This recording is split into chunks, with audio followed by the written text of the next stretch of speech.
Jueves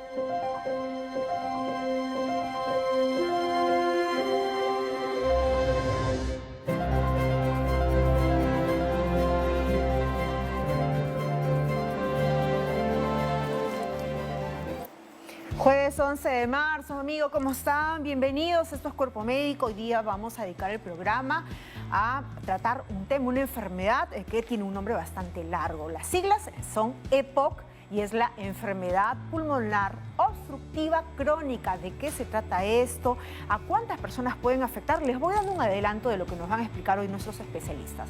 Esta es una enfermedad que se asocia mucho al tema de las personas que han sido contaminadas por el humo del tabaco, por temas ambientales, incluso también el asbesto. También se habla de aquellos lugares donde se cocina con leña en los hogares, también por ello incluso podrían verse afectados. Hoy hablamos de EPOC, enfermedad obstructiva pulmonar crónica en Cuerpo Médico.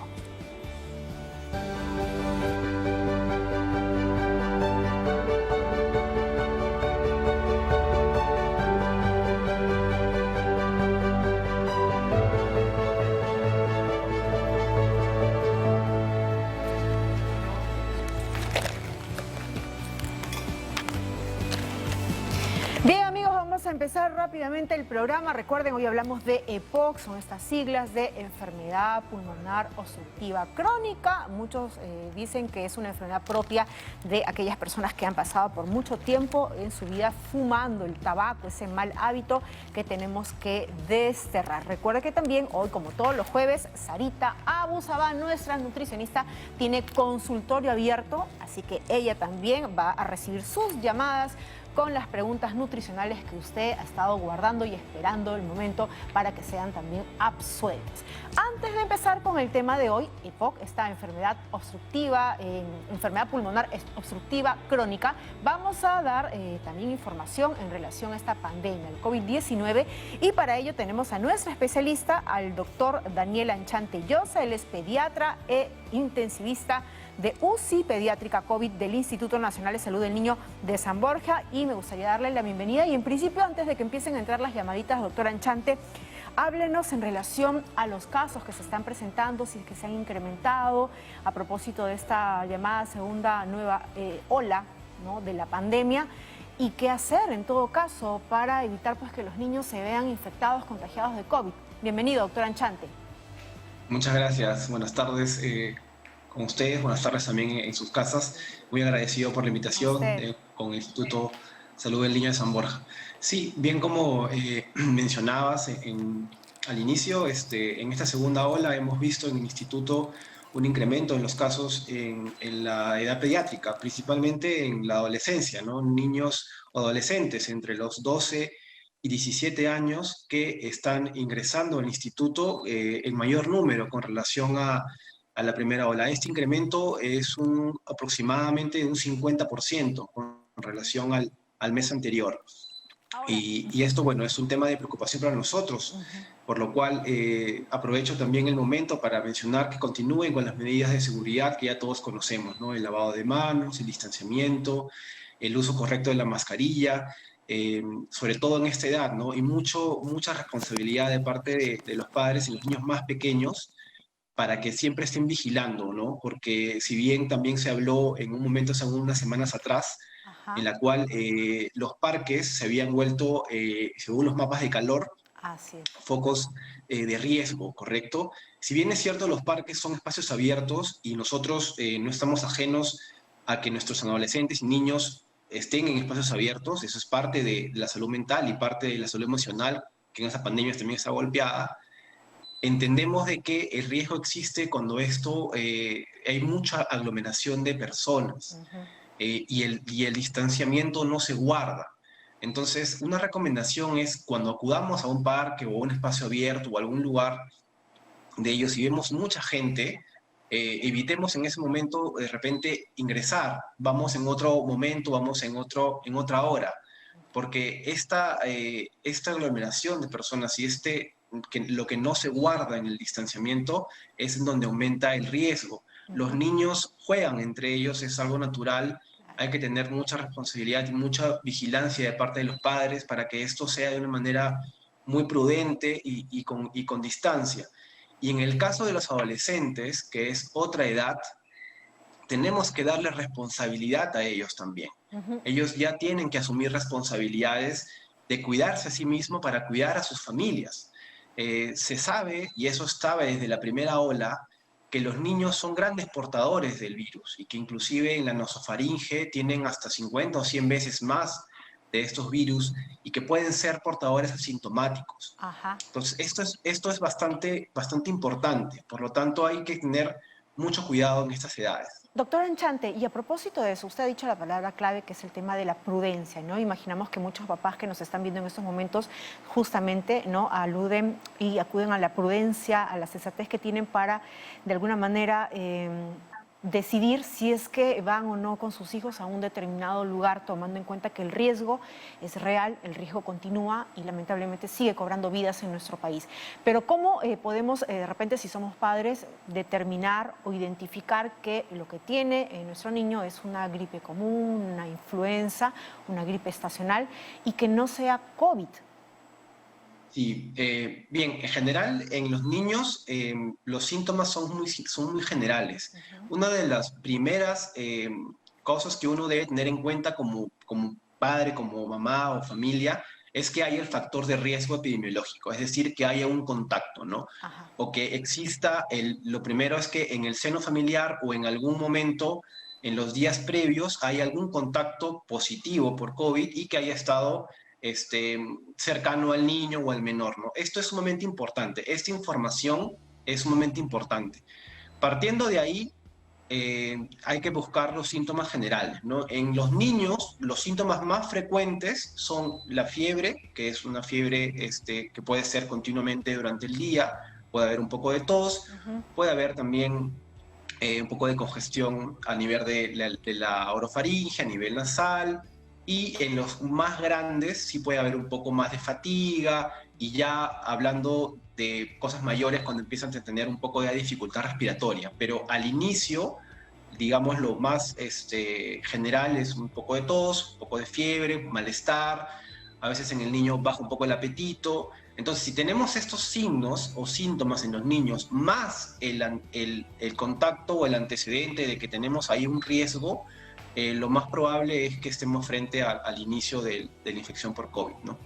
Doctor Enchante, ¿y cuál entonces debería ser el paso a paso que tienen los padres una vez que hayan identificado que en efecto sí, mi niño pudo haber tenido ahí un contacto de riesgo, podría ser que sea COVID? ¿Cuál debería ser en todo caso el primer paso a actuar? Porque sabemos que para los adultos nos dicen primero monitoriza el tema con un pulsioxímetro o en todo caso ve si es que tienes muchos síntomas, no tomes evidentemente ningún medicamento, a no ser que sea algo para los síntomas, paracetamol, ¿no? De repente algo para los vómitos, pero con un niño, ¿cómo deberíamos de proceder? Sí, en la etapa de la infancia es muy particular, ¿no? Lo primero que yo podría sugerir es que siempre estemos en contacto con un pediatra, ¿de acuerdo? Hoy en día es bastante sencillo por el tema de las redes, o el WhatsApp, o Telemedicina, las ¿no? llamadas. Sí, no necesariamente tienes que ir directamente al instituto o al hospital o al centro porque se entiende que los papás quieren evitar exposiciones innecesarias y ahí estamos de acuerdo. Pero el contacto con un pediatra o un profesional es sumamente importante, en primer lugar. Y lo segundo que mencionabas, sí, en el caso de los pulsoxímetros hay que tener digamos, sugerencia con relación a los niños, ya que los pulsoxímetros son de tamaños estándar y no hay en el mercado, digamos, de manera esté en todos lados los que son para algunos niños menores. Los deditos son pequeñitos y a veces las señales no son las mismas. Entonces ahí habría que ver el tipo de pulsómetro que uno tiene en casa y el uso que le va a dar. Y con relación a la medicación, definitivamente la sugerencia es no medicar. Primero porque no tenemos que hacerlo si no somos profesionales y además que las dosis en los niños tienen que ver con el peso, ¿de acuerdo? Y hay un cálculo que uno tiene que hacer. Entonces es sumamente importante que uno no medique en ninguna edad, ¿no? Ni adultos ni niños, pero con mayor razón, y pongo énfasis, porque las dosis en los niños, los rangos de pasar a una dosis terapéutica o una dosis de toxicidad son muy pequeños. Entonces, lo mejor es no automedicarlos. Observar signos de alarma en casa. ¿Cuáles son los signos de alarma en casa? Quizás fiebre muy alta y que no ceda con facilidad y que no, o que el niño esté constantemente con temperatura anormal. Hay un signo, todos estos signos que voy a mencionar son para de repente acudir ya. Doctor Anchante, ¿sobre cuánto la temperatura para decir que es una temperatura alta? ¿Sobre 39? Sí, o sea, sobre 38.5, 39 son más o menos lo más frecuente, pero por encima de 39 estamos hablando de temperaturas altas, y más que en realidad la temperatura en sí es el cómo uno se comporta en el día, ¿no? Si mi niño o el menor tiene temperaturas altas por encima del valor 39 y son constantes, o sea, bajan un poco y luego vuelve, baja, vuelve, eso es un signo en el cual uno debe mejor acudir para ver si es que no hay algo más asociado. Y lo otro es sumamente importante cuando empiezas a tener dificultad para respirar, que se va a traducir en el aumento de la frecuencia respiratoria. Y aquí también, por eso lo mencionaba, el contacto constante con el pediatra, porque el niño pequeño respira siempre más rápido que el niño más grande o que el adulto. Entonces, una persona no entrenada podría no poder diferenciar este signo. Entonces, sí es importante que estén en contacto constantemente con el profesional. Además de la fiebre o la tos, ya tienen que ver los síntomas generales, en el cual la baja de apetito, que no quiera comer, o a veces también hay manifestaciones intestinales como diarreas frecuentes. Esos signos que se van asociando sí son importantes de poder ver en un centro de salud o en un hospital o en un instituto, el que sea más cercano para la familia, ¿no? Doctor Anchante, a propósito, ¿el Instituto Nacional de Salud del Niño de San Borja tiene algún teléfono que pueda brindar orientación para todas las personas? De repente, por lo pronto, redirigir, ¿no?, a los padres de familia, de acuerdo a dónde se ubican, cómo podrían proceder. Sí, nosotros constantemente estamos en contacto con la población, con nuestros papás, porque tenemos las redes, ahí tenemos el Facebook, hacemos constantemente en vivo algunas recomendaciones sobre enfermedades diversas, incluidas el COVID. El teléfono del instituto es el 2300-600, en el cual alguna orientación también se les puede brindar. También, asimismo, como tenemos una relación cercana con los papás, con las mamás, también tenemos una relación cercana con los demás centros de salud, con los demás institutos u hospitales, no solamente de Lima, sino también a nivel nacional. Tenemos un muy buen servicio de telemedicina, por lo tanto estamos en constante contacto con otros profesionales para atender estos casos, ¿no? Ya que somos uno de los centros referenciales del COVID. Perfecto, doctor Anchante. Entonces, ya para acabar esta conversación, por favor, recomendaciones finales para todos aquellos padres que nos están viendo en estos momentos, tomando en cuenta que usted está en un lugar donde constantemente reciben a niños que están siendo no solamente afectados por el tema del COVID, sino también, ¿no?, hay otras enfermedades paralelas que lamentablemente pues no han parado, continúan. Y los casos en niños o adolescentes han aumentado. La recomendación yo la centraría básicamente en dos grandes pilares, que es responsabilidad y prudencia. Hay que ser responsables a la hora de sacar a nuestros niños, hay que ser responsables en el mensaje a los adolescentes para que siempre sigan guardando todas las medidas, la mascarilla adecuada, el distanciamiento y el lavado de manos. Y prudencia para elegir en qué momento voy a salir, prudencia para elegir con quiénes me voy a rodear, prudencia para elegir qué tipo de juego voy a usar o voy a ocupar en ese momento, ya que una decisión de repente puede llevar a que aumente el riesgo, ¿no? Entonces, finalmente esas serían mis sugerencias. Doctor Anchante, solamente ya para acabar, muchísimas gracias, y también repetimos como una consigna de este programa el tema de la automedicación, que hay que erradicarla, tanto para niños como para adultos. Totalmente de acuerdo. Es muy, muy peligroso la automedicación en general, en todas las edades, pero con mayor énfasis en lo que vemos nosotros. Nosotros en el instituto hemos visto niños por intoxicaciones por automedicarse, ¿no? Entonces, el rango de la dosis es muy pequeño para pasar de una dosis terapéutica a una dosis tóxica. Entonces, por favor, evitemos la automedicación, siempre estemos en contacto con nuestros pediatras, con los pediatras de la familia. Igual el instituto siempre está en contacto con los papás. Y bueno, las recomendaciones de las higienes y de la bioseguridad, mantenerlas constantemente. Muy bien, muchísimas gracias. Está incluso apareciendo en la parte inferior de la pantalla la central del teléfono del Instituto Nacional de Salud del Niño de San Borja, que nos ha dado el doctor Anchante, para que usted también pueda tener orientación y cualquier duda también incluso los puede buscar a través de las redes sociales, porque como bien lo señalaba, también incluso hay clases, ¿no? Hay charlas que se dan. Muchísimas gracias, doctor Daniel Anchante Llosa, él fue el especialista que el día de hoy absolvió pues las consultas en relación al COVID. Él es pediatra e intensivista de UCI pediátrica COVID del Instituto Nacional de Salud del Niño de San Borja. Ahora sí, nosotros vamos a presentarles un videito muy importante a propósito de la llegada de estas dosis de vacuna que ya están siendo incluso muchas veces inoculadas a distinta población etaria de nuestro país. Sabemos que ya los adultos mayores han empezado a ser inoculados. Vamos a verlo.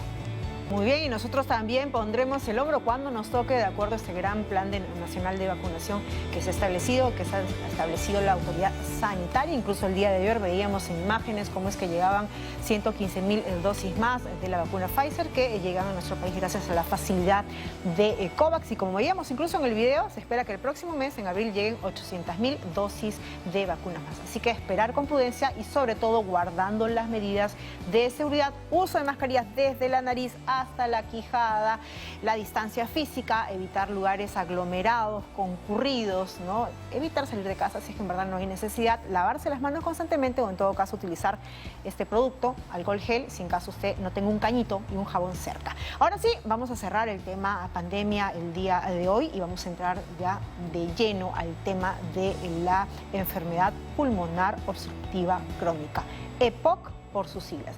¿Qué cosa es? ¿Quiénes tienen mayor riesgo de poder contagiarse, o mejor dicho, hacer esta enfermedad? ¿Esto es tan grave que me puede llevar a la muerte? Todo eso a partir de ahora. Recuerde, estamos recibiendo sus consultas. Vemos una nota y entramos ya con sus preguntitas. Amigos de Cuerpo Médico, atención con esto. La principal causa de la EPOC es la exposición al humo del tabaco, tanto para fumadores activos y pasivos. Asimismo, su consumo mata a una persona cada 4 segundos a nivel mundial. Y esta información es brindada por la Organización Mundial de la Salud. EPOC es la enfermedad pulmonar obstructiva crónica. La EPOC no es una sola enfermedad, sino un concepto general que involucra diversas dolencias pulmonares crónicas y que limitan el flujo de aire en los pulmones. Los términos más familiares que se relacionan a ella son bronquitis crónica y el enfisema. Ambos términos se incluyen en el diagnóstico de la EPOC. La enfermedad pulmonar obstructiva crónica tiene una evolución bastante lenta y generalmente se hace evidente a partir de los 40 o los 50 años de edad. Los síntomas más frecuentes son la disnea, que es la dificultad para respirar, la tos crónica y la expectoración. Esto implica la mucosidad. Y a medida que la enfermedad empeora, los esfuerzos del día a día, como subir unos cuantos escalones o llevar una maleta o incluso las actividades cotidianas, pueden hacerse muy difíciles. Tenemos que agregar, amigos de Cuerpo Médico, que los pacientes sufren frecuentes exacerbaciones, es decir, episodios más intensos de falta de aire, de tos y de expectoración. Esto puede durar de días a semanas y muchos de los episodios requieren atención médica de urgencia. Incluso llegar hasta la hospitalización y en ocasiones pueden ser mortales. Amigos de Cuerpo Médico, la EPOC no tiene cura. Sin embargo, el tratamiento con fármacos y la fisioterapia pueden aliviar los síntomas, mejorar la capacidad de ejercicio y la calidad de vida y reducir el riesgo de muerte. Sin embargo, aclaremos que el tratamiento más eficaz y menos costoso de la EPOC para los fumadores es precisamente dejar de fumar, ya que esto retrasa la evolución de la enfermedad y reduce la posibilidad de muerte. No olvidemos también que otros factores de riesgo son la exposición al aire contaminado, tanto en interiores como en exteriores, así como al polvo y el humo en el lugar de trabajo. Finalmente, tengamos estas recomendaciones en cuenta y evitemos el consumo de tabaco e implementemos en nuestra vida buenos hábitos que nos mantengan alejados de las enfermedades. Gracias.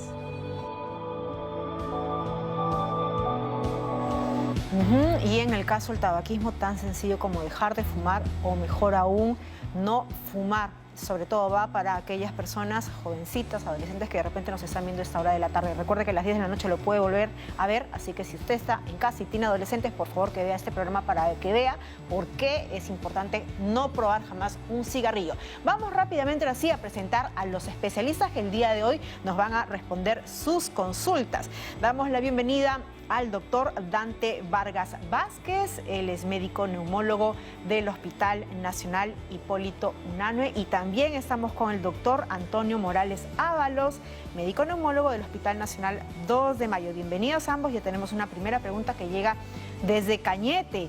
Grecia, gracias por llamar. ¿Cuál es tu pregunta? Buenos días, corazón médico. Buenas tardes, perdón. Quería hacerle una consulta. Tengo un niño de 4 años que hace 15 días él tiene dificultad para respirar. Hace sus cosas normal y respira como que si le faltara el aire. Y ha tenido hace un mes diarreas con mucosidad. Y no sé si, y fiebre, unos 38 grados ha tenido. Solo 2 días y de ahí la ha parado, pero la diarrea la ha continuado. Y ya no presenta la diarrea, pero ahora está con el que le falta el aire y no sé qué se pueda beber. Muy bien. Grecia, quédate ahí un ratito. Vamos a ver si es que el doctor Vargas tiene alguna consulta adicional que hacerte para poderte orientar bien. Doctor Vargas, bienvenido. Muy buenas tardes, Jennifer. Hola. Gracias por la invitación y también mis saludos a todos los televidentes. Sí, respecto al caso que están consultando, es un niño pequeño. ¿Saben si ha estado cerca de alguna persona que la puede haber contagiado de una enfermedad, por ejemplo, lo del COVID o otra enfermedad respiratoria? Grecia, ¿nos escuchas? Sí, mi mamá tiene ahorita el COVID. Hace una semana, hace 8 días, está con tratamiento. Y hace 10 días mi mamá estaba hablando con mi niño. Pero mi niño ya presenta esa dificultad para respirar hace ya regular tiempo, ya hace 15 días ya, exactamente. Pero mi mamá está con tratamiento aislada, ¿no? Y nosotros vivimos aparte. Sí, bien. Sí, entonces es importante que este niño sea evaluado por un médico, definitivamente. Hay el riesgo de que haya sido infectado por una enfermedad viral, posiblemente COVID. No sabemos si solamente la abuelita puede haber llevado el virus al lugar donde está este niño. Puede haber habido otras personas que hayan llevado la enfermedad a ellos dos, pero el hecho de que haya tenido fiebre, dificultad respiratoria, diarrea, nos hace pensar que es una infección de tipo viral inicialmente, que hay que evaluarlo lo más pronto posible.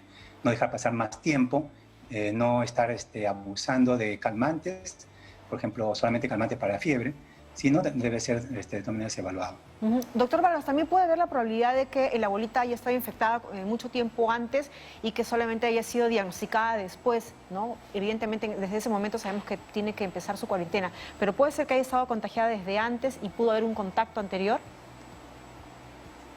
Así es. No tenemos más datos de la abuelita, claro. Las fechas exactas de cuándo comenzó con los síntomas.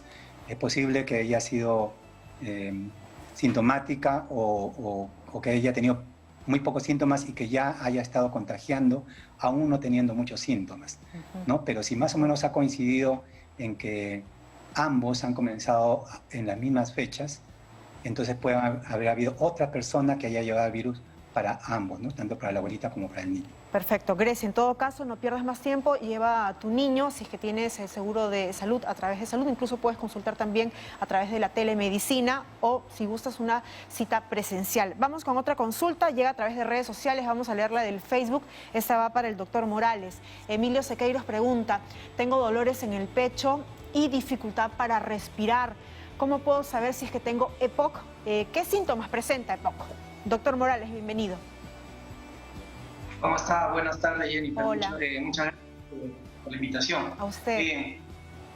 Bien, Emilio. Bueno, habría que evaluar básicamente los factores de riesgo, como muy bien lo han presentado en la nota previa, que es básicamente la exposición al humo de tabaco, la exposición al humo de biomasa, la exposición a contaminantes de ocupacionales como combustión de carbón, por ejemplo, con qué frecuencia ha sido esta y el tiempo, ¿no? Como tal.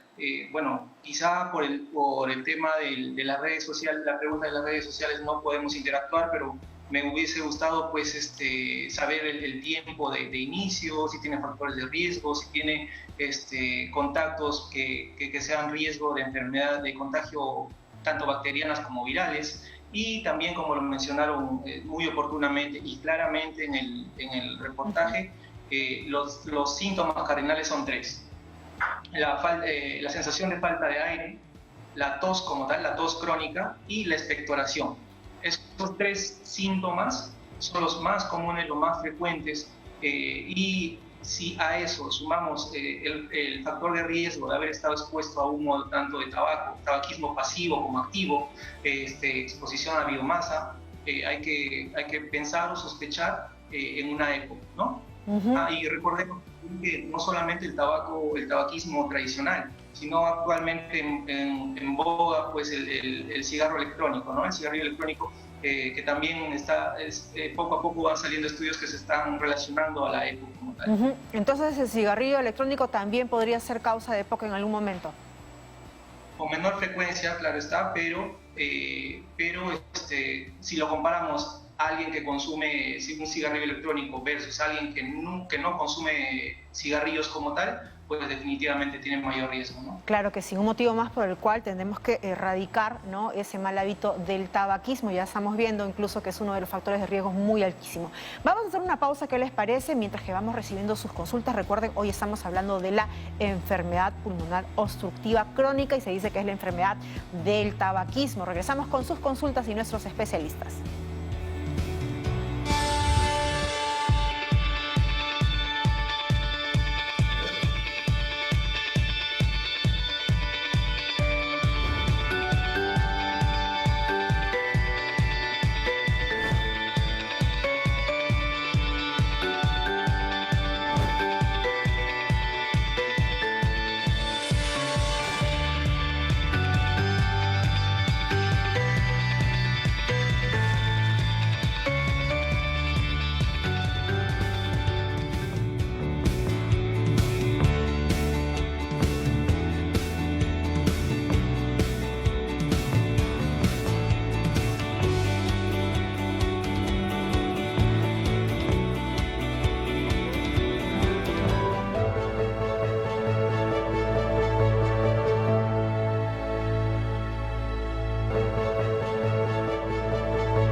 Muchísimas gracias a todos los que nos están llamando y quieren ya la consulta y las respuestas de nuestros especialistas. Hoy estamos aprendiendo más sobre la enfermedad pulmonar obstructiva crónica. Tenemos ya otra pregunta desde San Juan de Miraflores. Elvira, gracias por esperar. ¿Cuál es tu pregunta para el doctor Vargas? Bueno, son 2 preguntas. Quisiera saber por qué una falta cuando las personas obtienen el coronavirus y cuando ya lo obtienen el pulmón queda dañado. ¿A qué tiempo, más o menos, cuántos meses se va a recuperar el pulmón, ¿no? Porque según las noticias queda un poco afectado. ¿Qué tiempo? Y a los cuántos días se puede uno bañar, ¿no? Algo. Estás refiriéndote al COVID específicamente, ¿verdad, Elvira? Claro, ajá. Perfecto, muy bien. Doctor Vargas, esta es una pregunta, bueno, que tiene a colación a algo muy actual, el tema del COVID, no es EPOC específicamente, pero también hay que aprovechar para preguntarle si es que hay alguna complicación extra, si es que a un paciente de EPOC se contagia de COVID también. 3 preguntitas ahí. Así es. En primer lugar, no se conoce exactamente cuáles son las consecuencias o las secuelas de los pacientes con COVID. Se ha aprendido mucho en este primer año, pero hay tantas variaciones en cuanto a la gravedad, el uso de las medicinas, el uso de ventilación, de ayuda ventilatoria, oxigenatoria, con ventiladores, con equipos, que es tan complejo los casos, a veces que las secuelas resultan siendo muy variables. Es decir, no es lo mismo que ver un paciente que no tenía enfermedad antes, respiratoria antes del COVID, que prácticamente no ha usado medicinas y que después se queda con una especie de fatiga, de cansancio, a un paciente que tiene una enfermedad como EPOC, que es la inflamación crónica de bronquio, y que precisamente por tener esos factores o sustancias inflamatorias activas, puede llegar con el COVID a un cuadro muy severo y sobrevivir a ese cuadro con más secuelas, con más fastidios y con consecuencias que pueden durar muchos meses. La ayuda va a ser igual que en los pacientes que no han tenido COVID. Es decir, un paciente que tiene EPOC, una inflamación crónica, necesita manejar la exacerbación, el empeoramiento, ya sea por COVID o por otro tipo de virus o bacterias, y luego que pase este proceso, entrar a una fase de rehabilitación.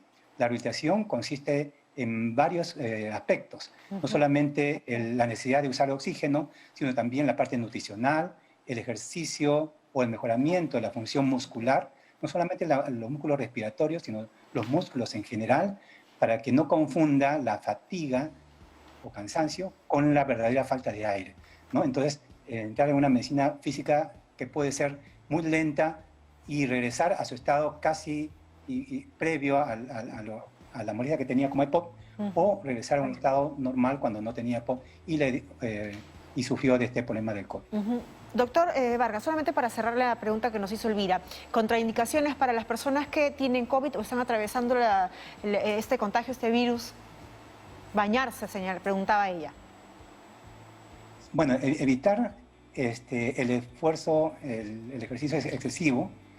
A veces ya se recuperan y se confían en que lo más grave ya pasó y quieren realizar sus actividades usuales anteriores, y hay que tratar de evitar los esfuerzos, porque en este problema de COVID no solamente hay un problema respiratorio, hay un problema de daño neuromuscular, y podría haber también un daño cardiológico. Y este daño cardiológico puede estar oculto, y esa fatiga podría ser ocasionada por este daño, que podría empeorarse con un ejercicio excesivo. Evitar los cambios bruscos de temperatura, ya sea al bañarse o ya sea al tomar bebidas, evitar tomar bebidas heladas, para que no se empeoren los síntomas y no ocasione también otros cuadros respiratorios agregados diferentes a las secuelas. Perfecto, vamos corriendo rapidito para otra llamada. Tenemos a Rebeca, nos llama desde Breña. Rebeca, gracias por esperarnos. ¿Cuál es tu pregunta para el doctor Morales? No, gracias a ustedes también por darme la oportunidad de poder hacerle la consulta. Lo que pasa es que tengo un familiar que está presentando un problema de hinchazón hace una semana de todo el cuerpo en general, piernas y brazos, y ya lo tiene casi una semana. Entonces me refiere ella de que no tiene apetito y que inclusive producto de la hinchazón que ella lo considera que ha sido demasiado, digamos, elevado, le empezaba a doler la piel. Entonces ella ha tomado Apronax por su cuenta, ¿no? Obviamente que está mal porque está haciendo una prescripción ella, pero no sé si esto tenga que ver con el tema que están tratando, y de no ser así, de todas maneras le agradezco la oportunidad que me dan para que ustedes como profesionales me puedan dar una orientación y en realidad cuál es el paso que ella tiene que dar y a quién tiene que acudir para que se haga ver inmediatamente si la situación lo amerita de esa manera. Rebeca, ¿qué edad tiene tu familiar? Dios los bendiga, muy amable. Rebeca, ¿qué edad tiene tu familiar? Sí, es un familiar que tiene 52 años. ¿Y tiene alguna enfermedad de fondo? Bueno, no me ha referido que tenga una enfermedad de fondo, pero en verdad es hinchazón. Muy bien. Perfecto. Muchas gracias, Rebeca. Vamos a ver qué orientación te puede dar el doctor Morales. Ok, ¿cómo está Rebeca? Buenas tardes, gracias por la pregunta. Bien, básicamente esta hinchazón se llama edemas. Los edemas, lo más común, lo más frecuente es que se deba a enfermedades extrapulmonares. A la cabeza, pues, la insuficiencia cardíaca, la falla renal, la insuficiencia hepática, seguido de déficit nutricional, ¿no? Entonces, lo primero que te voy a sugerir básicamente es comenzar el estudio por ahí. Quizá acudir a un médico internista, el cual la pueda apoyar básicamente para direccionarlos a qué lugar derivarla de manera secundaria. Bueno, para aprovechar su pregunta y llevarlo a la EPOC, básicamente cuando la EPOC no es tratada, no es controlada y sigue avanzando, termina este pulmón causando una hipertensión pulmonar, y que esta hipertensión pulmonar causa pues insuficiencia cardíaca, y esta insuficiencia cardíaca finalmente llega a causar edemas, ¿no? Pero bueno, eso es como para tratar de jalar un poco con el tema de la... En todo caso, eso lo va a determinar, ¿no?, el médico tratante que va a ver a tu familiar. Por favor, Rebeca, no dejes de sacar una consulta, ya sea por telemedicina o preferir una cita presencial para que vea a tu familiar, porque no se puede normalizar, ni mucho menos, como incluso tú lo has dicho, automedicarse. Eso es fatal, es contraproducente incluso. Vamos con una última consulta. Tenemos a Paula desde Trujillo. Paula, gracias por llamarte. Escucha el doctor Vargas. Paula. Sí, buenas tardes, señorita. Hola. Mire, sí, buenas tardes, señorita. Mire, lo que pasa es que yo hace 2 semanas, tal vez un poquito más, me dolía la columna desde acá, desde arriba, desde el cuello, desde el cuello hacia atrás. Me fui al médico y el médico me dijo que tenía problemas de columna, pero ya hace 3 días tengo un dolor horrible en los pulmones, horrible. ¿La espalda? Entonces, sí, en la espalda. Entonces me he ido al doctor a sacarme un examen de tórax. Tranquila, Paula. A ver, cuéntanos para poder ayudarte y entenderte bien. ¿Ya has ido al médico y qué te dijo el médico? Que me saquen un examen de tórax y de pulmones. Yo me sacaba por mi cuenta porque me duele demasiado. Y entonces estoy esperando la respuesta que me den ahora. Me van a dar la respuesta del examen de pulmón y de tórax. A ver, no sé qué sale, pero sé que tengo demasiado dolor. Y ese dolor ya se ha ido prolongando. Paula, ¿tú tienes seguro ese salud? ¿Por dónde te estás atendiendo? Sí, señorita. Por el salud, por el CIS. Los exámenes particulares, porque no sacan por el CIS los Claro, para exámenes. hacerlo más rápido lo hiciste de manera particular. Bien, Paula, Sí. A ver, quédate, a ver si es que el doctor Vargas tiene alguna preguntita más que hacerte. Tranquila, lo bueno dentro de todo, Paula, es que tú estás recibiendo ya un tratamiento médico, estás con los exámenes, así que el médico tratante, imaginamos, va a tratar de solucionar y aliviar ese dolor que tú tienes. Pero tienes que estar tranquila porque recuerda que mucho tiene que ver no solamente el diagnóstico y el tratamiento que te dé el médico, sino también todas las ganas y el punche que tú le pongas para salir de esta situación, ¿sí? Vamos a pasarle tu preguntita al doctor Vargas. Doctor Vargas. Sí, Paula, además del dolor, ¿tienes alguna molestia? Por ejemplo, tos o has bajado de peso. Sí, tenía tos seca, doctor. Tos seca y entonces yo he tomado 2 pastillas de acitromicina y como que me lo ha madurado la tos un poco. Porque como todavía no recibía medicina del doctor y a mí me dolía demasiado, entonces me tuve que tomar eso con la naproxeno, que eso sí me recetó la doctora allá en el centro médico, la naproxeno, solo eso. Bien. Entonces eso nomás he tomado Paula, 2 nomás, pero ya no quiero. Paula, en primer lugar, te pido que no te automediques. La acitromicina es un antibiótico, se usa cuando hay infección, se usa un tiempo prudente, no solamente 1 o 2 pastillas. Eso no va a calmar el dolor porque no es un calmante para el dolor. Y aunque es difícil no adelantarse a los resultados, toda persona que se hace un examen debería esperar los resultados y de acuerdo a ello seguir las indicaciones del médico. Es decir, si tú te haces un examen, no puedes adelantarte y decir, me va a salir tuberculosis, me va a salir cáncer, me va a salir una enfermedad, pero si no tienes el resultado no deberías adelantarte a eso y no deberías desesperarte todavía. Aunque saliera alguna de esas enfermedades, generalmente hay una solución, hay un camino que el médico te tiene que indicar. Así que espera con más serenidad tus resultados, no te automediques, no necesariamente el dolor de espalda significa un problema de pulmón y no necesariamente significa un problema grave, incurable. Así que espera con tranquilidad tus resultados, que conversa con tu médico y él te va a indicar cuáles son los siguientes pasos. De repente algunos exámenes o de repente alguna medicación según lo que resulte. Muy bien, muchísimas gracias, doctor Vargas. El tiempo lamentablemente se nos ha ido, vamos a tener que tener una segunda edición de EPOC en Cuerpo Médico, pero me gustaría cerrar, al menos el del día de hoy, teniendo recomendaciones finales muy puntuales porque hay que recordar lo que hemos dicho desde un inicio, ¿no? Que podemos evitar esta enfermedad, ¿no? Tomando en cuenta incluso el tema del tabaquismo. Empezamos con el doctor Morales y sus recomendaciones. Doctor. Gracias, bien. Básicamente recordar pues o las recomendaciones es aquella en quien sospecho la EPOC en pacientes mayores de 40 años con factores de riesgo y el primer examen a tomar en cuenta es la espirometría. Es fundamental para catalogar el diagnóstico como tal y dentro de las recomendaciones generales a pacientes que han sido diagnosticados con EPOC es importante la vacunación. La vacunación que está en boga ahora, pero siempre ha sido recomendado contra el neumococo y contra la influenza anual. Perfecto. Doctor Vargas, ¿qué otras recomendaciones añadimos? Así es, EPOC se considera una enfermedad que puede ser prevenible en cuanto a la velocidad de progreso o empeoramiento. Entonces, tratar de evitar el fumar y la exposición a otros humos, el humo de la leña, el humo de biomasa, tener los ambientes muy ventilados para que este humo no afecte a las personas que fuman y a las personas que están a su alrededor. El ejercicio, la vida saludable, la hidratación sirven también. Como se ha mencionado, la exacerbación o empeoramiento puede ser debido a algunas infecciones y vacunarse es una buena medida de prevención. Y sobre eso vamos a incidir incluso la próxima vez que conversemos más sobre el tema de EPOC. Muchísimas gracias al doctor Dante Vargas Vázquez, médico neumólogo del Hospital Nacional Hipólito Unanue, y también al doctor Antonio Morales Ábalos, médico neumólogo del Hospital Nacional 2 de Mayo, que fueron los especialistas que el día de hoy absolvieron sus consultas. Muchísimas gracias a ambos. Ahora sí, vamos a hacer una pausa y vamos a regresar con lo que usted está esperando, porque ya sabe que todos los jueves Sarita Busabá tiene consultorio abierto, así que va a recibir todas sus preguntas nutricionales. Con eso regresamos.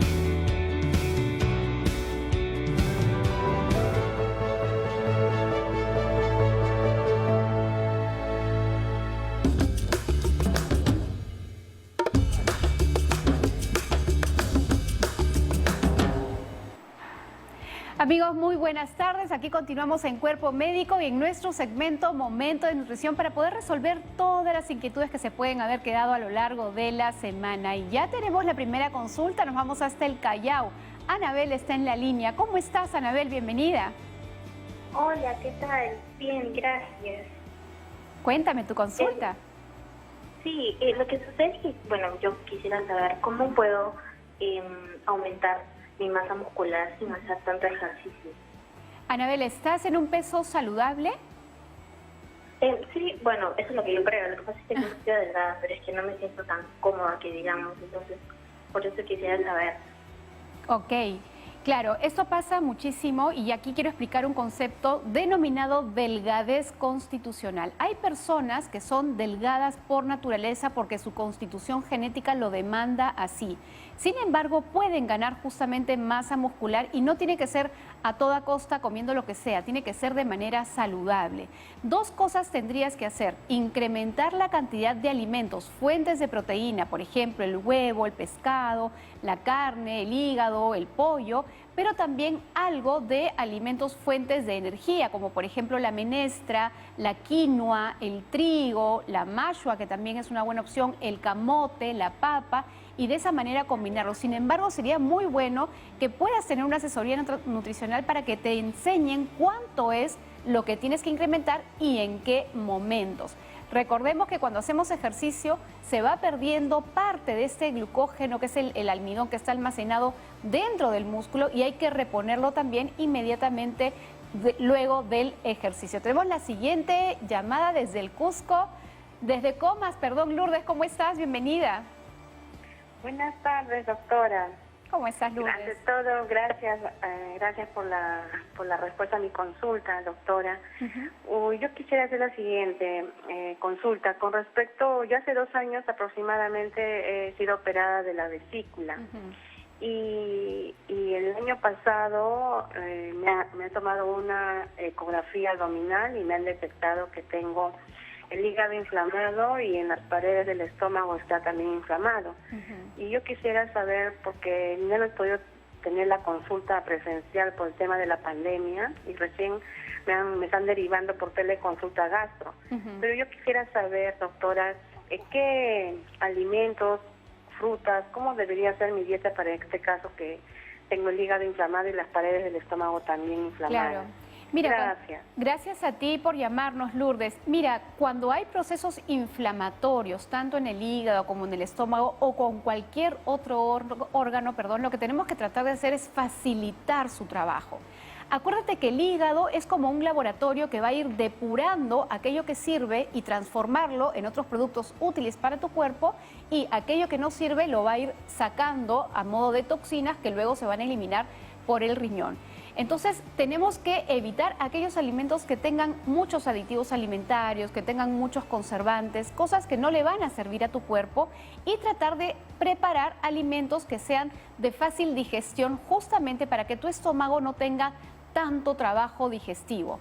Un alimento que desinflame tu hígado no hay, un alimento que desinflame tu estómago tampoco lo hay. Pero sí hay alimentos que son más amigables, y ahí podríamos mencionar, por ejemplo, la papaya, que es tan amigable para el estómago, el yogur natural. Y cuando hablamos de yogur natural, vamos a hablar de ese que no tiene color, que no se ha saborizado con azúcar, que no tiene fruta añadida ni otros colorantes. Lee la etiqueta y fíjate que tenga solamente leche, cultivos lácteos, probióticos, tantas palabras, digamos, relacionadas, bio también, a esos cultivos lácteos, y nada más. No debería de tener otra cosa, y ese es un producto más, digamos, adecuado para estos procesos inflamatorios. Tenemos un audio desde el WhatsApp, vamos a escucharlo con mucha atención. Si soy una persona con textura delgada, ¿qué alimentos podría ingerir para ganar peso? Excelente, una pregunta similar justamente a la primera. Voy a volver a reiterar qué significa tener delgadez constitucional. Son aquellas personas que nacen por lo general con un número menor de células capaces de guardar grasa. Son personas que suelen llenarse antes que una persona promedio, de tal manera que, además de enriquecer la dieta, ahorita te lo voy a explicar cómo, hay que fraccionar la comida para que comas más veces y alcances a completar mayor cantidad de energía a lo largo del día, ¿no? Ahora, si tú, por ejemplo, tomas un jugo en la mañana, que en estos casos es más conveniente, por ejemplo, hay que enriquecerlo, y en este caso podrías colocarle germen de trigo, un poco de miel, harina de kiwicha, por ejemplo, y en una cantidad igual de alimento tienes mayor cantidad de energía. Otra de las cosas que también deberías hacer es tener, por ejemplo, en tu plato terminado, vamos a decir, menestra con tu huevito y tu arroz, chorréale ahí un poco de aceite de oliva para que incrementes también energía. Y así los purés, la sopa, las cremas, todas estas incrementarlas. Tenemos otra llamada, María, desde Pueblo Libre. ¿Cómo estás, María? Te escucho. Buenas tardes. Gracias por atenderme. Solamente a ver si me aconseja qué hacer, qué dieta realizar para bajar el colesterol y los triglicéridos. Gracias. Excelente, excelente, María. Recuerda que siempre la visita al cardiólogo es importante para que decidas si requieres o no medicación, pero la dieta definitivamente ayuda. ¿Qué cosas está comprobadas que ayudan a bajar el colesterol? Número 1, ensalada fresca, de preferencia cruda, todos los días. 3 veces por semana pescado graso, por ejemplo, el atún, la anchoveta, el bonito, el jurel. 3 veces por semana, que no sea frito. Aparte de eso, es importante que consumas aceite de oliva con frecuencia. Puede ser, por ejemplo, echándole a tu ensalada o a tu plato. Aparte, el yacón es uno de los alimentos que también recomendamos porque ayuda a bajar el colesterol. Ojo que esto no reemplaza ninguna medicina, pero es uno de los frutos que podrías incluir con más frecuencia, lo mismo que la avena en tus desayunos. Y nos vamos hasta Chimbote. ¿Quién está en la línea? Zuli, ¿cómo estás? Bienvenida, Zuli. Buenas tardes, doctora. Quería hacer una consulta. Mire, yo fui operada de la vesícula y ya más o menos 6 años, exacto. Y mi pregunta es que cada vez que yo consumo o como, por decir, la palta o leche o, por ejemplo, un alimento graso, seguramente. Sí, bueno, no tanto, no, pero la palta, mayormente las paltas y como queso, me causa molestia en el estómago siempre. O sea, cada vez que yo desayuno, por decir, o almuerzo, yo siempre tengo que esperar, por ejemplo, si yo tengo que salir a la calle en ese momento, claro, yo no puedo salir. ¿Por qué? Porque me suelta el estómago. Entiendo. Mira, Hay que tener en cuenta que esto no necesariamente puede estar asociado a la vesícula. Si esto es repetitivo y estás notando que con cada comida estás teniendo episodios de diarrea, hay que ir al médico para que identifique dónde está el problema. Podría haber una bacteria por ahí que está alojada y eso te está generando ese problema sin necesariamente tener fiebre, por ejemplo. O podría ser algún problema funcional de tu tracto intestinal que también habría que evaluarlo con el médico. Pero para resolver tu pregunta también, si es que estás con procesos de diarrea frecuentes, cambia a una dieta blanda para poder darle un poco de descanso a todo tu sistema digestivo. Una papita amarilla, arroz blanco, un pollito al horno, a la plancha, sopitas, cremas, por ahora hasta que te vayas sintiendo un poquito mejor. El tema de la vesícula, habiendo pasado ya 4 años, no necesariamente puede estar asociado. Y, por supuesto, nuevamente, acude a tu médico para ver qué está pasando por ahí. Gracias entonces a todos ustedes, queridos amigos, por todas estas consultas. Hay que recordar que hoy, Jenny, es el Día Mundial del Riñón. Mañana vamos a tocar un tema interesante. Hay muchas personas que tienen insuficiencia renal y están como indecisas, no saben muy bien qué comer. Así que mañana les vamos a contar sobre todo los vegetales y las frutas. ¿Cuáles son más convenientes y cuáles son menos convenientes? Buenísimo, Sara. Entonces también les voy adelantando que mañana vamos a tener un día muy especial porque hemos dicho en Cuerpo Médico que la mejor manera de alejar a las enfermedades es este trinomio de la salud, la prevención, la buena alimentación y los ejercicios. Y mañana vamos a tener una actividad deportiva muy interesante a propósito del ejercicio, que es en 2 ruedas. Así que ya les voy adelantando. Mañana, viernes de salud mental, vamos a hablar de la depresión. Así que también vaya listando sus preguntas. Recuerde que si gusta puede empezar a colocarla ya a través de las redes sociales para nosotros mañana trasladárselas a todas las personas, a todos los especialistas que van a absolver sus consultitas. Muchas gracias a todas las personas que nos han seguido llamando para darnos sus preguntas, para trasladarles las consultas de los especialistas. Usted sabe que se queda cortísimo la hora